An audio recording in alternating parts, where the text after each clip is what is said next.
nerve-wracking. I haven't done this at speed for a while. Hello, I'm David. I am a delivery manager with Ozone, and this is how I'm solving the Rubik's Cube. Um, Oh, nice. My favorite move. Lucky.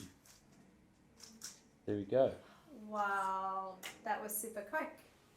So being able to solve the Rubik's Cube it's a collection of skill, right? So it's the same, that analogy of playing a guitar. It's a collection of skills. Every chord, every progression, every change that you make on a guitar is a single skill. And being able to play the guitar is the combination of being good at moving from one skill to the next skill, right? How you change your hands. And that's the same thing with the cube.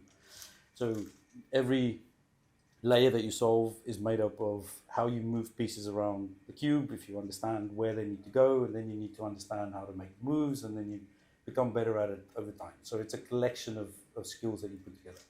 And it ties into problem solving, right? We've all been taught big problems, break them down into small pieces. It's the same thing. So with cubing, people forget that a lot of the time you're doing the same thing over and over. You're not solving four corners in different ways. You're doing one thing four times.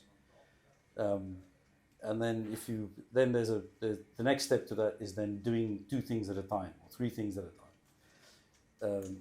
And the better you get at it, the more things you can do at the same time, which is what the sub 10 cubers can do is not only look at what they're going to do now, look ahead at the next two steps, and then kind of building these sets of individual skills into long strings of sequences, and then that's what makes you fast. So in order to solve the cube, you need to start with the basics, small finger movements. It's not pepper grinding. It's the more you let go of the cube, the slower you are. So being able to solve the cube without actually letting go of it, that's the biggest thing. Even though we've got a platform and an infrastructure of how we actually deploy things, every bank is different. Every client on the other side is different. So there's plenty of little problems and things that you need to solve along the way. And then also being able to educate the customers, even though they are experienced developers, some more than others, that there's always concepts and things that you need to break down and make simple.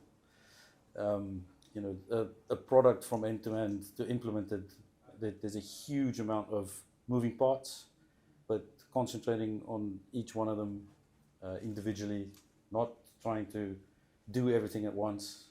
So that's why the way that our project plans works, the way that we move through the deployment of customers, focus on the easy bits first with the right teams. You don't talk about certificates with the developers. You don't talk about code implementation with the DevOps people. You kind of segregate them out, deal with the right people at the right time, and then because we're experienced at how to deliver our own product, it goes very quickly.